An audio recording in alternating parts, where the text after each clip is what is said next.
வணக்கம். கணபதி. இந்த உருவத்தை பார்த்த உடனே நமக்கு எல்லாருக்குமே தெரியும். ஆனா இந்த யானை முகத்துக்கு பின்னாடி நம்ம உடம்புக்குள்ளேயே ஒரு பெரிய பிரபஞ்ச ரகசியத்தோட திறவுகோல் ஒளிஞ்சிருக்குன்னு சொன்னா உங்களால நம்ப முடியுமா? வாங்க, அந்த ரகசியத்தை நாம ஒன்னா சேர்ந்து திறக்கலாம். அப்போ நம்ம முதல்ல கேட்க வேண்டிய கேள்வி இதுதான். உண்மையில கணபதி யாரு? நாம கும்பிடுற ஒரு சாமியா, இல்ல நமக்கே தெரியாம நமக்குள்ள இருக்கிற ஒரு பெரிய சக்தியோட குறியீடா? பாருங்க, கணபதிங்கிறது நாம நினைக்கிற மாதிரி வெறும் ஒரு தெய்வம் மட்டும் இல்ல. அது நம்ம மனுஷ உடம்புக்குள்ள ஓடுற சக்தி அமைப்ப பத்தின ஒரு சீக்ரெட் மேப்பு.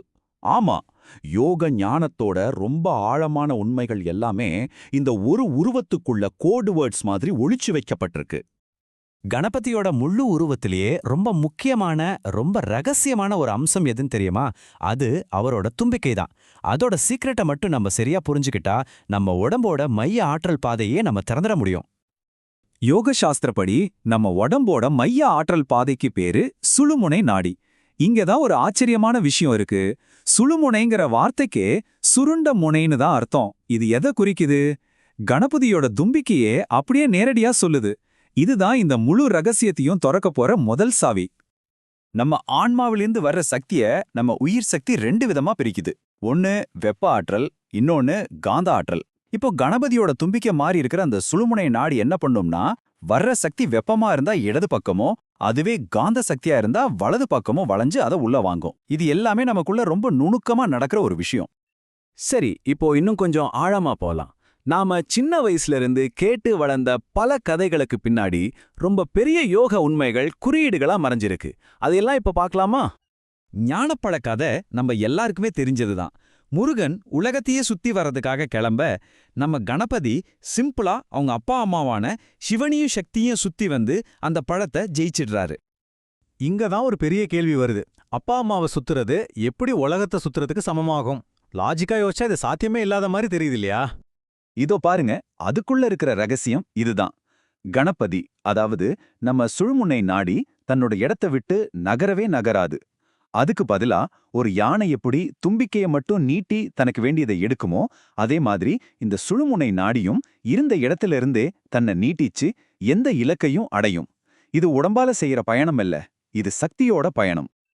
இதே கோட்வேர்டு மத்த கதைகளையும் தொடருது.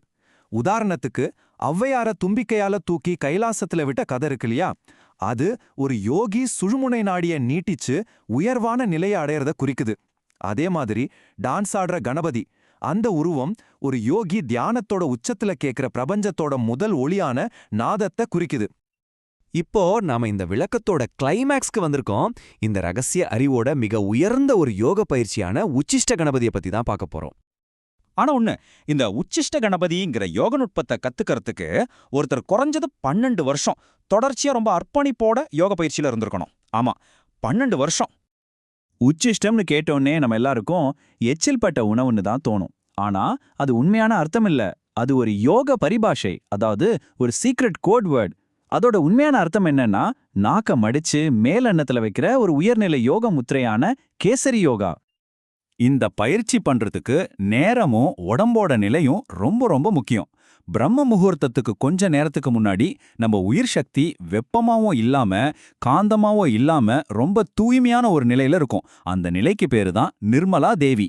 கரெக்டா அந்த டைம்ல சுழுமுனை நாடிய நேரா மேல நீட்டி பிரபஞ்சத்தோட ஆதி ஒளியான நாதத்தோட டைரக்டா கனெக்ட் பண்றது தான் இந்த பயிற்சியோட உச்சகட்ட நோக்கம். இந்த உச்சகட்ட நிலைய இதை விட அழகா சொல்லவே முடியாது.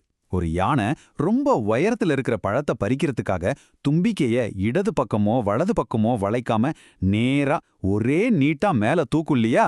அதே மாதிரிதான் சுழுமுனை நாடி நேரா ஆன்மாவோட தொடர்பு கொள்ளும். இங்க இடதும் கிடையாது, வலதும் கிடையாது, ஒரே ஒரு நேரடி இணைப்பு மட்டும்தான். அப்போ இந்த எல்லா விஷயத்திலிருந்து நாம என்ன தெரிஞ்சுக்கிறோம்? இது ஞானத்தை அடையறதுக்கான ஒரு புது வழியை காட்டுறது மட்டும் இல்ல, அந்த வழிக்கான மேப் உங்களுக்குள்ளே தான் இருக்குங்கிற உண்மையும் புரிய வைக்குது. சுருக்கமா சொல்லணும்னா, சிவன் அப்படிங்கிற ஆன்மா சக்தி அப்படிங்கிற உயிர் சக்திக்கு எனர்ஜியை அனுப்புது. கணபதிங்கிற சுழுமுனை நாடி இது ரெண்டுக்கும் நடுவுல ஒரு பாலம் மாதிரி இருந்து அந்த கனெக்ஷனை சாத்தியமாக்குது. இதுதான் நமக்குள்ள நடக்கிற ஒரு தெய்வீகமான செயல்பாடு. ஆக மொத்தம் நாம புரிஞ்சுக்க வேண்டிய மிக முக்கியமான உண்மை இதுதான். கணபதிங்கிறது வெளியிலிருந்து நாம கும்பிட வேண்டிய ஒரு சாமி மட்டும் அல்ல. அது நமக்குள்ள ஒரு பெரிய மாற்றத்தை கொண்டு வர்றதுக்காக நாம ஒவ்வொருத்தரும் அனுபவபூர்வமா பயன்படுத்த வேண்டிய ஒரு கைடு, ஒரு ப்ளூ பிரிண்ட். இந்த விளக்கத்தோட இறுதியில உங்ககிட்ட ஒரு கேள்வியை விட்டுட்டு போறேன். நம்ம தினமும் சர்வசாதாரணமா பார்க்கிற கடந்து போற சின்னங்களுக்குள்ள இது மாதிரி இன்னும் எத்தனையோ பிரபஞ்ச ரகசியங்கள் நமக்காக காத்துக்கிட்டு இருக்குமோ? யோசிச்சு பாருங்க.